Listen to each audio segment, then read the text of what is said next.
Oi, gente, boa tarde. Tudo bem com vocês? Espero que vocês estejam bem. E a gente vai conversar hoje um pouquinho sobre gestão escolar. A gente conversou já, eu conversei com vocês, os estudantes da Universidade Estadual de Goiás, né, meus colegas aí na área de educação. Nós conversamos há umas semanas atrás sobre função social da escola e hoje a gente vai falar um pouquinho sobre gestão escolar. Tá bom? Então, para a gente falar de gestão escolar, a gente vai voltar um pouquinho. Na verdade, a gente vai voltar bastante na nossa história aqui no Brasil, para a gente entender como que se constitui hoje essa função de gestão, né? Na verdade, aqui no Distrito Federal, por exemplo, a gente tem equipe gestora, né? Mas em alguns estados a gente tem só o diretor. Então, aqui no Distrito Federal, a gente tem na equipe gestora, né? Nessas pessoas que coordenam, que planejam as questões da escola, a gente tem o diretor, o vice. A gente tem os supervisores administrativos e pedagógicos, às vezes dois, às vezes só um. E depende da quantidade de alunos na escola. E a gente tem o secretário escolar, que também faz parte da equipe gestora. Todas essas pessoas que fazem parte da equipe gestora aqui no Distrito Federal são cargos de confiança. Então, são pessoas que, após eleição, porque aqui no DF a gente tem a gestão democrática, e aí a gente vai chegar nesse assunto, após a eleição do diretor e do vice, o diretor e o vice compõem a sua equipe com o secretário, com o supervisor, e essas pessoas são cargos, né? Então, elas têm uma gratificação, porque elas têm outras atribuições para além das outras pessoas que estão na escola. Então, são cargos, né? No caso, o diretor e vice são eleitos e o restante cargos de confiança, uma equipe montada. Bom, mas antes da gente chegar nessa configuração que a gente tem aqui no século XXI, a gente vai voltar lá na época em que a gente começa a pensar a escola no Brasil, com a organização dos jesuítas, com a forma como eles organizaram o ensino formal, oferecendo para poucas pessoas, mas tiveram ali o Ratio Studiorum, trouxeram uma metodologia, trouxeram uma organização, isso de Portugal, mas trouxeram toda uma organização e até hoje a gente tem muito dessa organização ainda prevista, né? Nas nossas organizações. Por exemplo, os processos civilizatórios de corpo, a gente ainda tem. Uma questão punitiva do corpo, que ainda dessa época a gente ainda tem. Então, as questões de verticalização, de organização pedagógica, a gente ainda tem também. Então, a gente ainda tem muita medida, avaliação classificatória, punitiva. Infelizmente, a gente não conseguiu romper muito em termos de educação no Brasil com algumas questões. Outras a gente rompeu sim, acesso, permanência, oportunidade, a gente ainda tem problemas de evasão, mas a gente já avançou também em outras coisas. Mas a nossa questão aqui é voltar nessa configuração aí dos jesuítas e pensar nos jesuítas como gestores. Vocês conseguem pensar? Pensem nos jesuítas como gestores. Eles gestavam, eles planejavam, eles organizavam naquele momento a educação. Né? A gente não podia falar de sistema de ensino ainda, a gente não podia falar de estados que se organizavam, nem nada disso. A gente está falando de uma apresentação de educação que se tinha naquele momento. Moralista, punitiva, classificatória, desigual, mas era uma organização de escola com referências de Portugal. Ok, então a gente tem os jesuítas aí como gestores, e os jesuítas, gente, de certa forma, eles tomaram muito espaço, né? Na verdade, a sociedade começou a se organizar muito por meio dos jesuítas, né? Então, assim, quando as pessoas queriam resolver alguma coisa, chamava o padre, né? Chamava o padre da paróquia. A gente tinha também, no Brasil, algumas organizações protestantistas, a gente tinha os presbiterianos, né? A gente tinha os luteranos, mas era em menor medida. Em maior medida mesmo, em maior quantidade, a gente tinha o domínio da Igreja Católica por meio dos jesuítas. Bom, Marquês de Pombal, lá em Portugal, percebendo que os jesuítas estavam tomando muito espaço e a sociedade estava dividida entre a igreja e o Estado. Então, Marquês de Pombal decide tirar os jesuítas do Brasil e organizar meio que o início de um processo de uma educação organizada pelo Estado, vamos dizer assim. Ainda não falamos de sistema de ensino, tá? Mas uma organização. Então, começou-se a se prever um concurso de cadeiras, onde as pessoas se colocavam para ser professores naquele lugar, naquela cidade, nem cidade, naquela comunidade. E aí se apresentavam, mandavam seu currículo, suas referências, diziam que iam à igreja, à missa, as mulheres não casavam. Isso aí é um documento de 1827, viu, gente? Se vocês quiserem buscar essa lei aí, É uma lei de 1827 que fala como que as pessoas iam agora, no lugar dos jesuítas, como que seria esse papel de professor, de docente. Mas percebam que nesse momento, o docente que estava ali concorrendo a uma cadeira, que era assim que era chamada, ele também seria responsável por por aquele pequeno grupo escolar. Não vamos nem dizer escola, vamos dizer grupo escolar. Então, essa pessoa que, de repente, a escola tinha um professor e esse professor era tudo. Era o professor, era o diretor, era o inspetor, era o que ia na casa, era o orientador, era tudo. A gente não tinha essas funções que a gente já tem hoje na escola, né? Orientador educacional, psicólogo, pedagogo, equipe responsável pelo atendimento.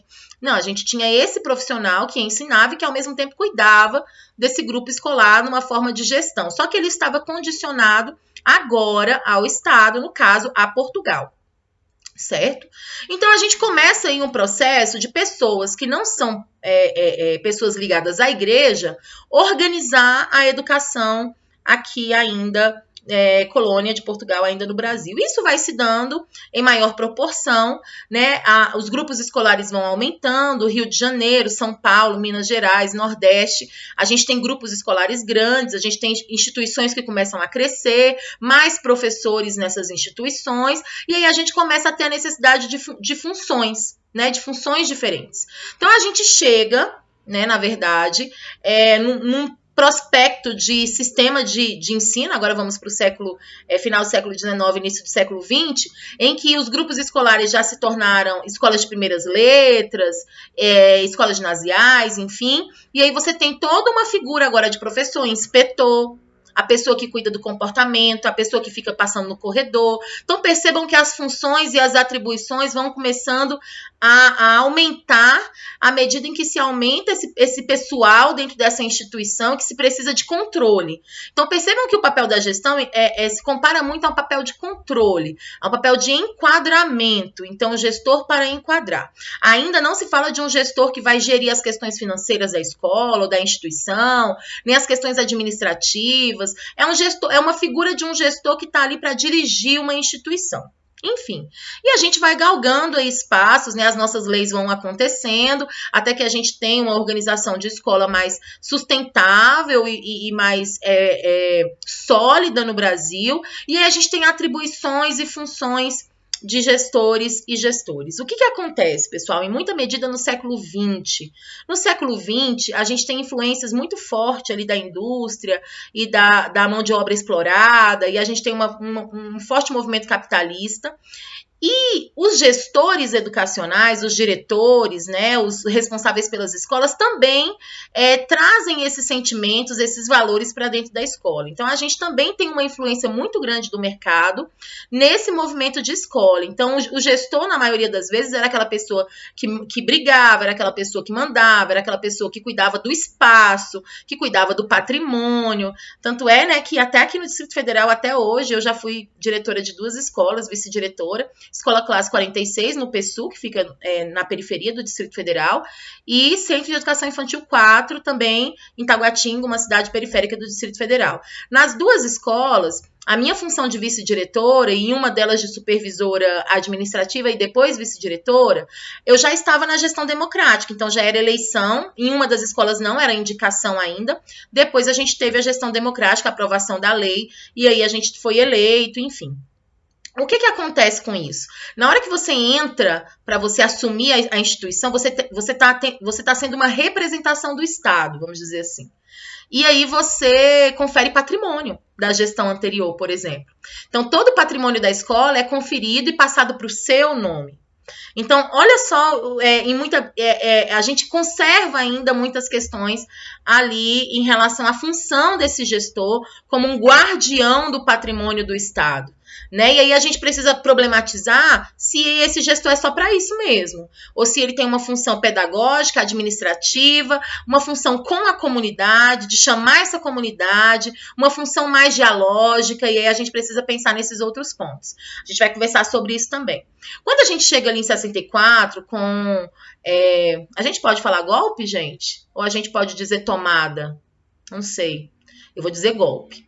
Com o golpe militar, a gente tem uma outra perspectiva de gestão. Então, a gestão agora tem uma perspectiva de maior controle dos corpos, não que não tinha antes, na época dos jesuítas, mas agora isso está, inclusive, documentado, né? De maior controle dos corpos, de maior controle da voz, de maior controle de quem é esse indivíduo, essa identidade, controle social, moral, de valores. E a gente tem uma figura de gestor como uma figura realmente de punitiva, não uma figura de um gestor também de que cuida do patrimônio, também, mas mais um gestor na perspectiva moralista, na perspectiva do comportamento, né? E hoje, com as escolas públicas militarizadas, a gente retoma essa figura de um gestor voltado para essa função de enquadrar os corpos, de silenciar as pessoas, enfim. Então, a gente também precisa problematizar um pouco isso. Depois, década de 80, década de 90, nessa briga toda de ideologias pedagógicas, né, de correntes pedagógicas, a gente tem aí Paulo Freire, a gente tem aí Saviani, a gente tem aí Libânio, e são pessoas que nos ajudaram muito a questionar essa função da escola e também a função da gestão. A gente tem aí a perspectiva de uma escola com função democrática. E aí, gente, a gente precisa problematizar muito esse termo democrático hoje, porque hoje a democracia, ela é igual camaleão, ela vai se moldando a partir dos interesses de quem usa essa palavra. Então, eu preciso entender se é uma perspectiva democrática só de participação da população por meio do voto, ou se é uma perspectiva democrática na perspectiva de auto-organização e de organização e gestão conjunta dessa escola. Então, isso é interessante da gente pensar, né? E aí, eu passo agora para a nossa fala, justamente nessa função desse gestor no século XX, século XXI. Então, a gente tem, eu vou trazer para vocês duas perspectivas. A gente tem estados que trabalham com a gestão, uma perspectiva de concurso público, você faz concurso para ser diretor de escola, e você tem a perspectiva da gestão como democrática por meio da eleição da comunidade. As chapas se elegem, apresentam seus planos diretórios, seus planos de gestão, e a comunidade escolhe ali pelo voto quem ela quer que administre, que fique naquela escola. Aqui no Distrito Federal, nós temos a gestão democrática já há um tempo. Então, as eleições para diretores já acontecem. Qual é o nosso maior problema? A hipocrisia que a gente tem em cima disso. É uma questão legal da gente pensar que quando Gramsci pensa sobre os intelectuais orgânicos, né, a perspectiva de Gramsci para a função social da escola é uma perspectiva completamente diferente do que a gente tem de gestão democrática hoje. A perspectiva gramsciana de organicidade, de auto-organização, de intelectualidade orgânica, é uma perspectiva de que as pessoas, elas ensinam umas às outras, e elas não teriam apegos a cargos nem a funções. E não é isso que acontece. Mesmo com a gestão democrática aqui no Distrito Federal, a gente percebe uma barganha muito grande dos diretores de escola, tendo em vista que os diretores têm uma gratificação por ser diretor, em permanecer no cargo como se ele fosse vitalício. Então, é muito mentiroso dizer que a gestão democrática rompeu com a questão de uma vitalidade, de um tempo enorme dessa pessoa no poder. Na verdade, a gente está quase imperando aqui um monte de gente no Distrito Federal com 15, 20, 30 anos de gestão numa mesma escola. Aí você me pergunta assim, Dani, mas por que a comunidade não vota em outras pessoas? De repente, porque essa escola não apresentou outra chapa.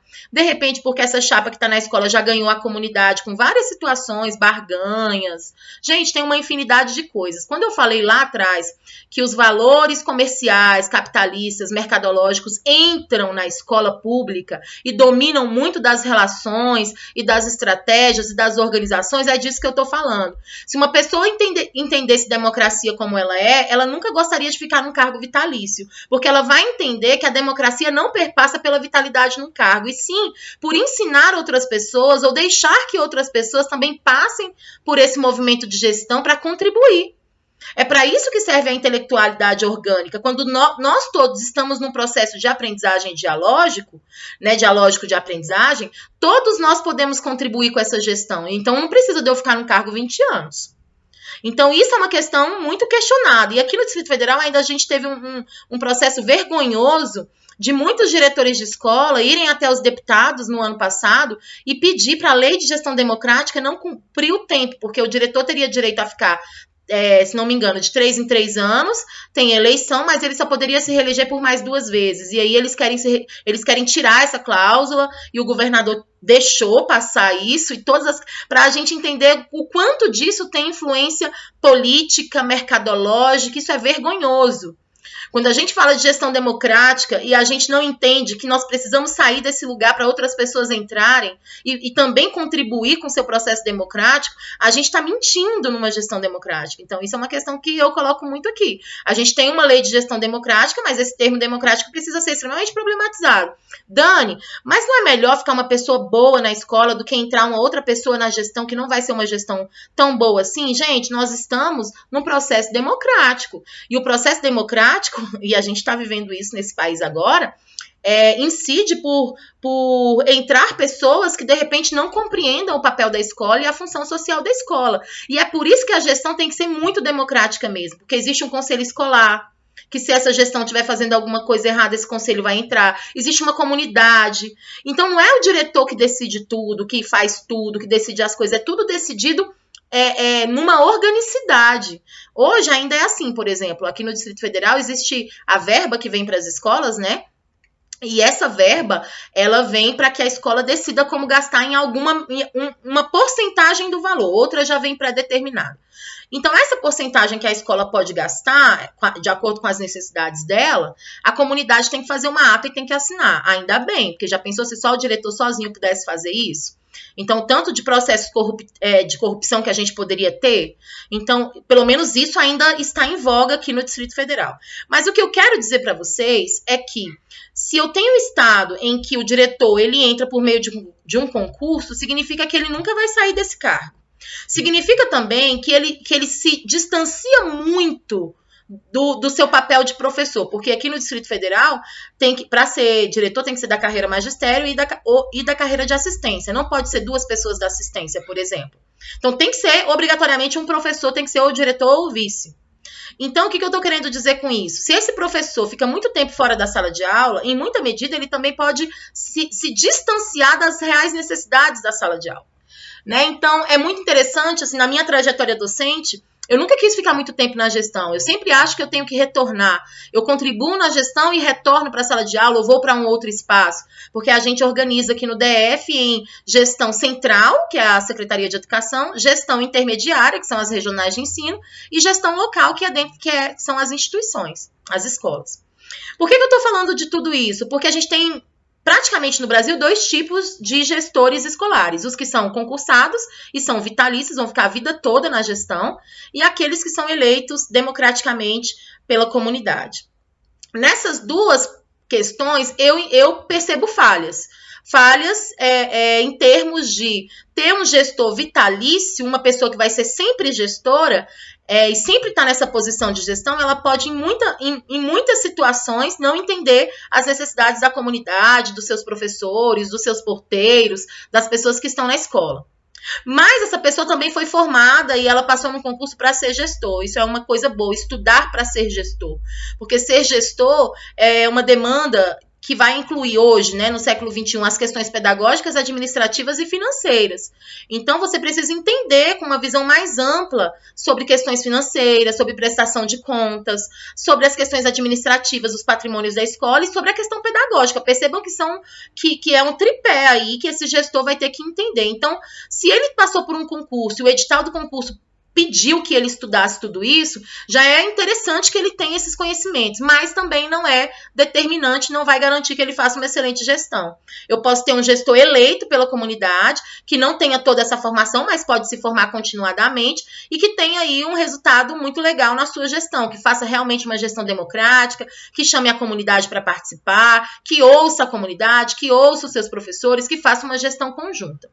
Então, gente, em termos de gestão, a gente tem essas possibilidades hoje. O que eu quero trazer para vocês vamos dizer assim, de um ponto para a gente pensar hoje a gestão? Justamente a determinação capitalista em relação à função dos gestores. Então, a gente pode ter muitos gestores que já se valeram tanto de valores comerciais e mercadológicos que eles disputam, né, entre eles, nas regionais, enfim, eles disputam quem é o melhor gestor, quem pintou o muro melhor da escola, quem fez um trabalho de encanamento melhor, quem reformou o banheiro, quem colocou espelho no banheiro das meninas.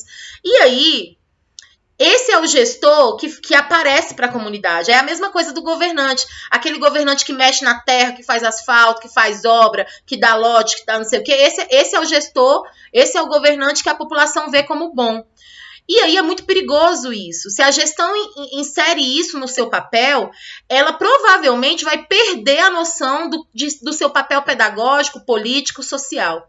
Então ela vai ficar mexendo nas coisas da escola, reformando as coisas, que é importante, mas não é suficiente, não é a única coisa que tem que acontecer na escola, e vai deixando de construir uma organização contra-hegemônica, uma questão de organicidade, uma escuta, um trabalho pedagógico mais consolidado na sua escola. Porque não adianta, o gestor ele é primordial para conduzir os trabalhos na instituição escolar. Mesmo que eu tenha uma comunidade atuante, e mesmo que eu tenha um grupo de professores muito forte, pedagogicamente, o gestor é a pessoa responsável e de atribuição que precisa movimentar essas questões.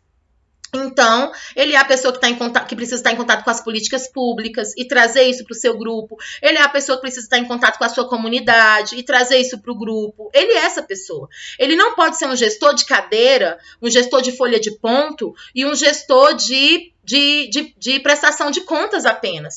Por isso a importância desse gestor ter formação continuada. Porque se ele não tiver uma formação continuada, ele não vai saber lidar com as outras nuances, com todas essas nuances que é a gestão. E aí eu quero trazer agora para a gente finalizar uma questão muito importante que um autor de Portugal escreveu um artigo chamado Reformar Escolas, Reformar Professores e os Terrores da Performatividade. É uma revista portuguesa de educação de 2002. O nome do autor é Stephen Ball. E esse autor, ele vem trazendo para a gente, esse texto é muito bacana da gente ler, são só 20 páginas de leitura, e eu sugiro que vocês, estudantes, leiam, porque ele vem trazendo o terror da performatividade. O que ele vem trazendo? Ele vem comparando a gestão na escola a um teatro, a performance. Então, o que é mais legal de se ver, né? O que eu tô colocando para que as pessoas vejam? É um muro pintado?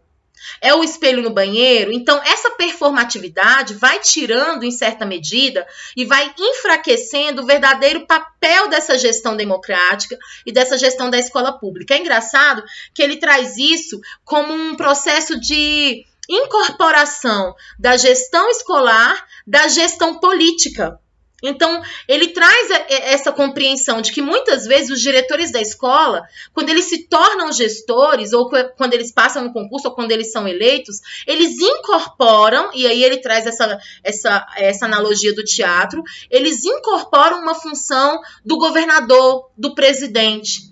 Então, eles deixam muitas vezes de entender a sua escola com questões pedagógicas muito sérias, administrativas muito sérias, e eles ficam nas performances. Eles vão para as reuniões de diretores para falar do muro que pintou, do espelho que colocou, do piso que trocou, que é importante, mas não é a única coisa para se fazer numa escola. O gestor da escola precisa estar o tempo todo também conversando com seus professores, com a sua comunidade, com seus estudantes. Por isso que ele precisa de um auxílio muito grande, de uma formação muito eficiente e muito eficaz para que ele dê conta de todos esses processos, porque não é fácil. Então, e também tem uma questão muito séria. A gente percebe que o governo, ele muitas vezes quer descentralizar a sua atuação enquanto Estado e centraliza essa atuação muito no gestor. Então, ele dá o dinheiro para o gestor gastar, e eu não estou falando que isso é ruim, mas eu acho que a gente tem que pensar em qual é a real motivação da descentralização de recursos? Porque aí o Estado fala assim, olha, mas eu te dei dinheiro, vamos supor que o dinheiro não foi suficiente. A escola não precisa de reforma, a escola precisa ser construída novamente. E esse diretor reformou, e essa escola está vazando água, essa escola não tem luz, dá choque, e enfim. E aí o Estado vai justificar assim, olha, mas eu te dei dinheiro.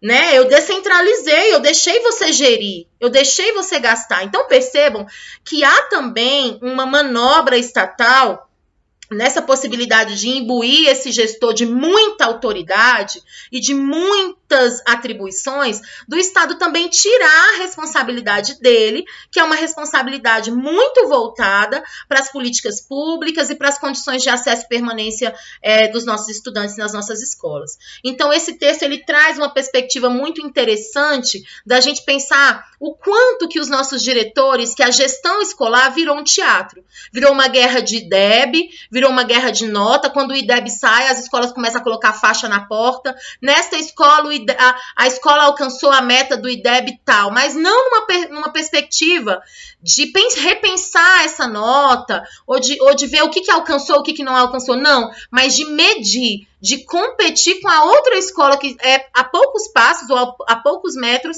que não alcançou esse IDEB. E na reunião de diretores, esse diretor que alcançou o IDEB, esse diretor que pintou o muro, esse diretor que fez performances em muita medida, ele vai ser aquela pessoa que vai ter a avaliação dele mais satisfatória em relação à gestão. E gestão é uma infinidade de situações. Eu tenho sim que pintar um muro, eu tenho sim que propor situações para deixar essa escola mais agradável, sim, mas ao mesmo tempo eu preciso cuidar da natureza desse ato educativo, eu preciso cuidar desses estudantes, dessas famílias, eu preciso me inteirar, eu não posso ser um gestor de sentado numa cadeira, estar numa mesa assinando com ar-condicionado e principalmente numa gestão democrática como é a nossa aqui, eu estou falando principalmente porque essas pessoas são professores e são auxiliares de educação, então estão na escola. Quando eu falo de uma perspectiva de concurso, de repente essa pessoa nunca entrou numa escola, nunca foi professor, já passou no concurso, já vai virar diretor. Eu ainda acho isso completamente problemático, uma perspectiva de historicidade, de caminhada e de trajetória, de trabalho docente, de trabalho na educação. Enfim, pessoal, eu acho que são essas questões que a gente precisa pensar sobre a gestão escolar, as fragilidades desse movimento da gestão democrática e precisa ser problematizado, as fragilidades de um concurso para gestor direto, sem um contato inicial com a escola, sem entender essa comunidade, e o quanto que a gestão está performática, o quanto que a gestão pode estar teatral. Lógico que a gente tem gestores que entendem a proposta da educação pública e que entendem a sua comunidade e tentam lutar contra isso. Mas muitas vezes são gestores muito criticados, né, nas suas regionais de ensino, porque não aplicaram a verba pintando o muro, mas aplicaram a verba fazendo alguma coisa que ninguém está vendo, ou de repente utilizaram a verba para uma questão mais dentro da escola e ninguém está vendo. Então, é uma perspectiva de o que realmente traz qualidade para a educação e para a gestão escolar. Né? A gente tem que questionar muito o que é qualidade, porque qualidade também é um termo, assim como democracia, inovação, que se vestem de interesses muitos, diversos.